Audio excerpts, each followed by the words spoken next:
కీర్తనల గ్రంథ పఠనము 44వ కీర్తన. దేవా, పూర్వకాలమున మా పితరుల దినములలో నీవు చేసిన పనిని గూర్చి మేము చెవులారా వినియున్నాము. మా పితరులు దానిని మాకు వివరించిరి. నీవు నీ భుజబలము చేత అన్యజనులను వెళ్ళగొట్టి మా పితరులను నాటితివి. జనములను నిర్మూలము చేసి వారిని వ్యాపింపచేసితివి. వారు తమ ఖడ్గము చేత దేశమును స్వాధీనపరచుకొనలేదు. వారి బాహువు వారికి జయమియ్యలేదు. నీవు వారిని కటాక్షించితివి గనుక నీ దక్షిణ హస్తమే, నీ బాహువే, నీ ముఖకాంతియే వారికి విజయము కలుగజేసెను. దేవా, నీవే నా రాజువు. యాకోబునకు పూర్ణ రక్షణ కలుగనాజ్ఞాపించుము. నీ వలన మా విరోధులను అణిచివేయుదుము. నీ నామము వలననే మా మీదికి లేచువారిని మేము త్రొక్కివేయుదుము. నేను నా వింటిని నమ్ముకొనను. నా కత్తియు నన్ను రక్షింపజాలదు. మా శత్రువుల చేతిలో నుండి మమ్మను రక్షించువాడవు నీవే. మమ్మను ద్వేషించు వారిని సిగ్గుపరచు దేవుడవు నీవే. దినమెల్లా మేము దేవుని యందు అతిశయపడుచున్నాము. నీ నామమును బట్టి మేము నిత్యము కృతజ్ఞతాస్థుతులు చెల్లించుచున్నాము. అయితే ఇప్పుడు నీవు మమ్మను విడనాడి అవమానపరచియున్నావు. మా సేనలతో కూడా నీవు బయలుదేరకయున్నావు. శత్రువుల ఎదుట నిలవకుండా మమ్మను వెనుకకు పారిపోజేయుచున్నావు. మమ్మను ద్వేషించువారు ఇష్టము వచ్చినట్లు మమ్మను దోచుకొనుచున్నారు. భోజన పదార్థముగా ఒకడు గొర్రెలను అప్పగించినట్లు నీవు మమ్మను అప్పగించియున్నావు. అన్యజనులలోనికి మమ్మను చెదరగొట్టియున్నావు. అధికమైన వెల చెప్పక ధనప్రాప్తి లేకయే నీవే నీ ప్రజలను అమ్మియున్నావు. మా పొరుగువారి దృష్టికి నీవు మమ్మను నిందాస్పదముగా చేసియున్నావు. మా చుట్టూనున్న వారి దృష్టికి అపహాస్యాస్పదముగాను ఎగతాళికి కారణముగాను మమ్మను ఉంచియున్నావు. అన్యజనులలో మమ్మను సామెతకు హేతువుగాను ప్రజలు తల ఆడించుటకు కారణముగాను మమ్మను ఉంచియున్నావు. నన్ను నిందించి దూషించు వారి మాటలు వినగా శత్రువులను బట్టి పగ తీర్చుకుని వారిని బట్టి నేను దినమెల్లా నా అవమానమును తలపోయిచున్నాను. సిగ్గు నా ముఖమును కమ్మియున్నది. ఇదంతయు మా మీదికి వచ్చినను మేము నిన్ను మరువలేదు. నీ నిబంధన మీరి ద్రోహులము కాలేదు. మా హృదయము వెనుకకు మరలిపోలేదు.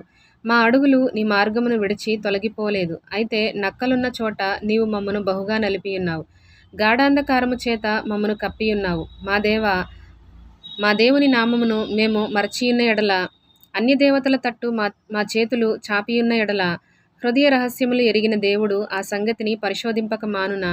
నిన్ను బట్టి దినమెల్లా మేము వధింపబడుచున్నాము. వధకు సిద్ధమైన గొర్రెలమని మేము ఎంచబడుచున్నాము. ప్రభువా, మేలుకొనుము. నీవేళ నిద్రించుచున్నావు? లెమ్ము, నిత్యము మమ్మను విడనాడకుము. నీ ముఖమును నీవేళ మరుగుపరచియున్నావు? మా బాధను, మాకు కలుగు హింసను నీవేళ మరచియున్నావు? మా ప్రాణము నేలకు కృంగియున్నది. మా శరీరము నేలను పట్టియున్నది. మా సహాయమునకు లెమ్ము. నీ కృపను బట్టి మమ్మను విమోచింపుము. 45వ కీర్తన. ఒక దివ్యమైన సంగతితో నా హృదయము బహుగా ఉప్పొంగుచున్నది. నేను రాజును గూర్చి రచించిన దానిని పలికెదను. నా నాలుక త్వరగా వ్రాయువాని కలము వలెనున్నది. నరుల కంటే నీవు అతి సుందరుడవై ఉన్నావు. నీ పెదవుల మీద దయారసము పోయబడి ఉన్నది. కావున దేవుడు నిత్యము నిన్ను ఆశీర్వదించును. శూరుడా, నీ కత్తి మొలను కట్టుకొనుము. నీ తేజస్సును, నీ ప్రభావమును ధరించుకొనుము. సత్యమును, వినయముతో కూడిన నీతిని స్థాపించుటకు నీ ప్రభావమును ధరించుకొని వాహనమెక్కి బయలుదేరుము. నీ దక్షిణ హస్తము భీకరమైన వాటిని జరిగించుటకు నీకు నేర్పును. నీ బాణములు వాడిగలవి. ప్రజలు నీ చేత కూలుదురు. నీ బాణములు రాజు శత్రువుల గుండెలో చొచ్చును. దేవా, నీ సింహాసనము నిరంతరము నిలుచును. నీ రాజదండము న్యాయార్థమైన దండము. నీవు నీతిని ప్రేమించి భక్తిహీనతను ద్వేషించుచున్నావు. కావున దేవుడు నీ దేవుడే చెలికాండ్ర కంటే హెచ్చగునట్లుగా నిన్ను ఆనంద తైలముతో అభిషేకించి ఉన్నాడు. నీ వస్త్రములెల్లా గోపరస వాసనే, అగరు వాసనే, లవంగిపట్ట వాసనే. దంతముతో కట్టిన నగరులలో తంతి వాద్యములు నిన్ను సంతోషపెట్టుచున్నవి. నీ దయనొందిన స్త్రీలలో రాజుల కుమార్తెలున్నారు.